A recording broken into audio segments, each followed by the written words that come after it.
এক বোন প্রশ্ন করেছে, হুজুর শীতের রাতে ফরজ গোসলের ভয়ে আমি আমার স্বামীকে আমার সাথে থাকতে দেই না, এখন কি আমার গুনাহ হবে বা এখন করণীয় কি? খুব জটিল একটা প্রশ্ন। এই প্রশ্নটা সাধারণত কেউ করে না। এক বোন হোয়াটসঅ্যাপে আমাকে প্রশ্নটা করেছে যে তিনি বলছেন, তিনি বোঝাতে চেয়েছেন, হুজুর যেহেতু ফরজ নামাজ ফজরের নামাজ আমাকে পড়তে হয় আর রাতের বেলা যদি আমরা একসাথে থাকি তাহলে তো আমাকে ফরজ গোসল করতে হবে, আর আমাদের এখানে গরম পানির কোনো ব্যবস্থা নাই, ঠান্ডা পানিতে আমাকে গোসল করতে হয়, এই ভয়ে আমি আমার স্বামীকে থাকতে দেই না আমার সাথে, এই জন্য আমার স্বামী আমার উপর রাগ করে। এখন এটার করণীয় কি? আমি কি আমার স্বামীর হক নষ্ট করেছি কিনা? এটা একটা প্রশ্ন। গোটা জাতির উদ্দেশ্যে সেই উত্তর আমরা দিয়ে দিচ্ছি। আমরা যারা শুনছি অবশ্যই এই আলোচনাটুকু শেয়ার করব, তার কারণ হচ্ছে ইসলামের ব্যাপারে আপনি একটি বিষয় শেয়ার করবেন, সে যদি আমল করে এর সব আপনি কিয়ামত পর্যন্ত পেতে থাকবেন। সুবহানাল্লাহি ওয়া বিহামদিহি সুবহানাল্লাহিল আযীম। এইখানে এই প্রশ্নের উত্তর দেওয়ার আগে স্বামীর মর্যাদা সম্পর্কে আমাকে কিছু বলতে হবে। বিশ্বনবী সাল্লাল্লাহু আলাইহি সাল্লাম বলছেন, তোমাদের মধ্যে তোমাদের স্বামীদের মর্যাদা এত আকাশচুম্বী, যদি পৃথিবীতে আল্লাহ ব্যতীত অন্য কাউকে সিজদা দেওয়ার অথরিটি অনুমতি থাকতো তাহলে আমি গোটা পৃথিবীর সমস্ত মেয়ে লোকদেরকে বলতাম তোমরা তোমাদের স্বামীর পায়ে সিজদায় লুটিয়ে পড়ো। এ হচ্ছে স্বামীর মর্যাদা। বিশ্বনবী সাল্লাল্লাহু আলাইহি সাল্লাম বলছেন, তোমার স্বামী যদি তোমার উপরে খুশি থাকে, তুমি যখন মৃত্যুবরণ করবা সে যদি তোমার উপরে খুশি থাকে, এতটুকুই তোমার জান্নাতে যাওয়ার জন্য যথেষ্ট, আর সে যদি তোমার উপরে নারাজ থাকে এতটুকুই তোমার জন্য জাহান্নামে যাওয়ার জন্য যথেষ্ট। এ হচ্ছে স্বামীর মর্যাদা। এবার আসেন যে শীতের রাতে শুধুমাত্র ফরজ গোসলের ভয়ে আপনি যদি আপনার স্বামীকে আপনার সাথে থাকতে না দেন, আপনার গুনাহ হবে কিনা বা করণীয় কি?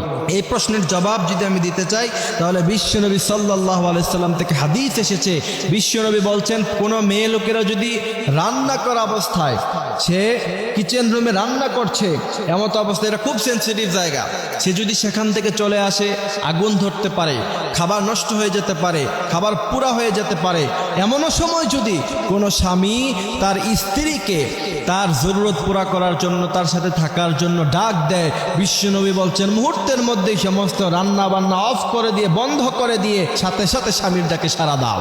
এরপরে দ্বিতীয় নাম্বার হাদিস, বিশ্বনবী সাল্লাল্লাহু আলাইহি সাল্লাম বলছেন, কোন স্বামীর তার চাহিদা হলো যে সে তার স্ত্রীর সাথে থাকবে এবং সেই স্ত্রীকে সে আহ্বান করলো, সেই স্ত্রী যদি সেই স্বামীর ডাকে সাড়া না দেয়, বিশ্বনবী বলছেন ফজরের নামাজ পর্যন্ত, যতক্ষণ পর্যন্ত না সকাল হয় ততক্ষণ পর্যন্ত ফেরেশতারা তার উপরে, সেই নারীর উপরে লানত দিতে থাকে। কত বড় কথা!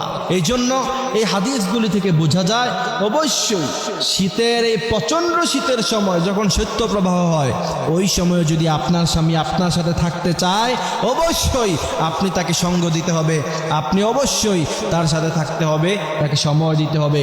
ফরজ গোসলের এই ঠুনকো ভয়ে আপনার স্বামীকে বলবেন হিটারের ব্যবস্থা করতে, প্রয়োজনে গ্যাসের চুলার ব্যবস্থা করবেন, গরম পানির ব্যবস্থা করবেন, সেটা আপনার স্বামী যদি আপনার জন্য না করে সে গুনাহগার হবে, আপনি তাকে সেই ব্যবস্থা করে দিতে বলবেন, সেও বাধ্য আপনাকে এগুলি ব্যবস্থা করে দেওয়ার জন্য। যদি না করে আল্লাহর কাছে জবাব দিতে হবে। সুতরাং সাধারণ অজুহাত দিয়ে আপনার স্বামীকে অবশ্যই আপনি এখান থেকে বিরত রাখতে পারেন না, আপনার স্বামীকে আপনি সঙ্গ দিতে হবে। এর চাইতে বড় কোনো কাজ হলো, বিশ্বনবী সাল্লাল্লাহু আলাইহি সাল্লাম বলছেন, ওই সমস্ত নারীরা হচ্ছে খারাপ নারী যারা স্বামীর চাহিদা পূরণ করতে দেয় না। এই জন্য প্রিয় ভাইয়েরা আমার, আল্লাহ পাক আমাদেরকে এই কথাগুলি বোঝার, মানার তৌফিক তিনি দান করুক। আমিন।